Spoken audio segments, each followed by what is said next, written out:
Hello guys! Hello Air Signs! Hello Gemini! Libra Aquarius! Welcome dito sa aking channel, Kapalaran 888. Welcome guys! Maraming salamat sa lahat ng naandito sa aking channel, sa mga nanonood. I hope na huwag niyong i-skip yung ads. Malaking tulong po yan sa akin. Okay? And sa mga bago, welcome! And I hope na mag-enjoy kayo dito sa aking channel. Like and share, mag-subscribe sa aking channel. Okay, wait lang guys. Kunin natin yung energy mo. Okay, so meron ka dito air signs ng tatlo. Playful, strength, and then high priestess of water. Wow. Okay. So, ang first 3 cards mo ay parang sinasabi ng braso dyan na relax lang. Medyo hindi naman masyadong magulo yung weekend mo kasi emotionally parang playful ka naman or parang if nandun ka sa seryosong part ng buhay mo sa ngayon, sabi sa'yo dito ng high priestess of water, huwag kang masyadong emotional. 4-4-4, balanse. Kailangan mo maging balanse. So, ibig sabihin, huwag kang masyadong harsh sa sarili mo. Okay? So, may mga emotional problems ka. For example, make sure na ano lang siya, kalma lang. Diba?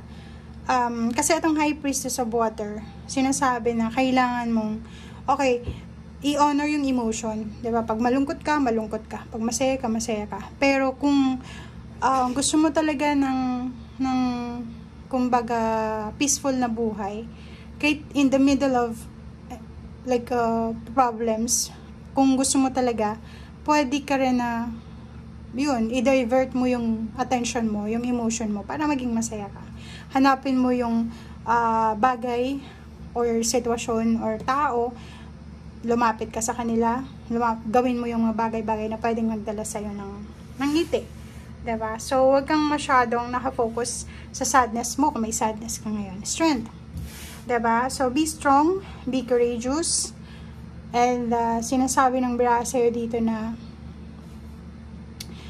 kung nangihina ka sa ngayon or may mga pinagdadaanan kang hindi maganda, parating na yung happiness and at the same time yung strength sa buhay mo or lapitan mo yung mga taong pwedeng magbigay sa'yo ng strength, like yung family, or yung mga hobbies mo na pwedeng magbigay sa'yo ng relaxation, or kano pa man.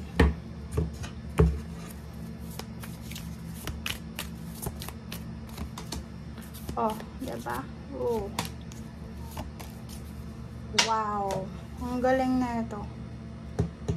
Okay, so nakikita natin dito may mga air signs, Gemini, Libra, Aquarius na marami kayong gustong gawin, marami kayong plano sa buhay, but pwedeng hindi nyo alam kung eto ba yung tamang direksyon. Parang inulit nyo lang yung message ng weekly sa mga air signs. Okay, tingnan natin. May plano ka. It's either may plano kang maghanap ng ibang trabaho, mag-travel, or kung ano pa man. And, parang iniisip mo na hindi ka sigurado. Parang ganun. Pero, ang sinasabi ng braso dito, abundance. May naghihintay sa'yo ng abundance eh. Diba? So, kung ano man tong plano mo, like, pwedeng applicable to sa estudyante. Diba? Wait lang guys.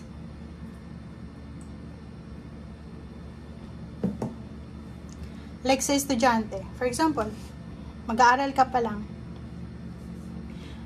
Marami pang pagdadaanan yung bago ka makapagtapos.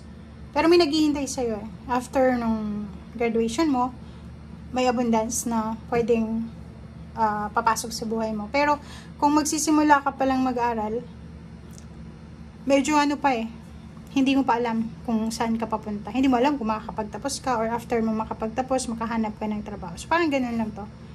Pwedeng marami kang plano sa buhay, marami kang gustong gawin, pero hindi mo alam kung saan papunta yon. Okay? And dito sinasabi na abundance, diba? So kung ano man itong nasa isip mo, decision making mo, gawin mo na. Okay? Sinasabi ng baraso dito na mag-iingat ka sa weekend na to sa sobrang party, sa pag-inom ng alak, party, or mga okasyon. Kasi pwede kang makatagpo ng mga bad influence. Or pwedeng, literal to, if your parents, mother or father ka ng isang bata, kailangan nila ng guidance. Okay? Or pwedeng may iba sa inyong parents dito na siguro may mga anak kayo na medyo nag-iba yung direksyon ng kanilang buhay, nalulong sila sa bisyo, parang ganun. And siguro this weekend, masyado mong sinisisi yung sarili mo as a parent. Parang ganun. So comment down below if you resonated. Yung iba naman sa inyo, if wala pa namang nangyaring ganun, sinasabi dito na kailangan mong bantayan. Kailangan ng pamilya mo ng assistance, guidance galing sa iyo. Okay? So yun. And yung blessings, kung makikita mo dito may bahay dyan, pwedeng may nagbebenta ng bahay sa inyo. Pwedeng yung iba naman may gustong bilhin na bahay, may iba naman na gustong lumipat ng bahay, parang gano'n. So comment down below if you resonate. Or pwedeng yung iba sa inyo dyan, siguro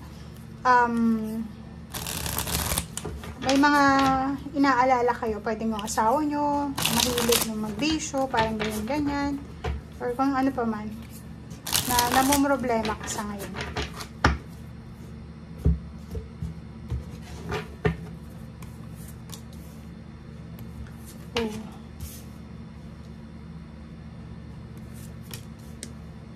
Kakaloka to. Diba? So, nakikita ko sa'yo dito na this weekend, sobrang, kung wala ka namang trabaho, pero yung isip mo, sobrang workaholic. Diba? Ang dami mong iniisip. Sobrang daming iniisip. Nakikita ko sa'yo dito, hindi ka masyadong makatulog sa sobrang pag-iisip. And sinasabi ng bara sa'yo dito, emotionally, pwedeng ikaw yung breadwinner, or pwedeng ikaw yung tumataguyod ng pamilya. Nakikita ko sa'yo, ang dami-dami mong obligasyon sa pamilya. Parang, lahat ng miyembro ng pamilya pinapasan mo. Comment down below if you resonated. If kailangan mo ng guidance, emotional, may mga tao na willing kang tulungan. Okay, lumapit ka sa mga taong pwedeng makatulong sa'yo. And then yung iba naman dito, spiritually, prayers, invocation sa ating angel. 7 of Wands. Nako. Oh, diba? So, it's confirmation. Ang 7 of Wands na to, confirmation to dito. So, ulitin natin na, if may kapamilya ka na nangangailangan ng suporta, protection, guidance, diba? Aakayin mo sila sa tamang direksyon, sa tamang landas.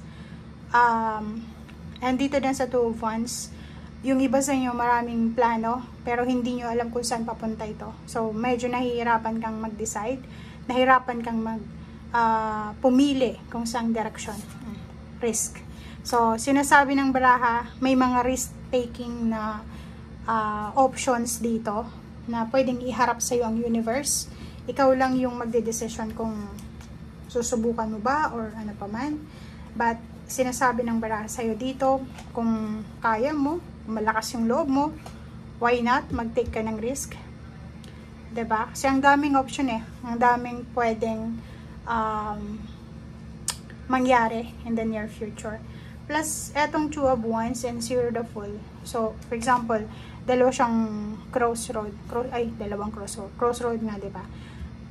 Maraming direksyon. Like, for example, 4 direction siya.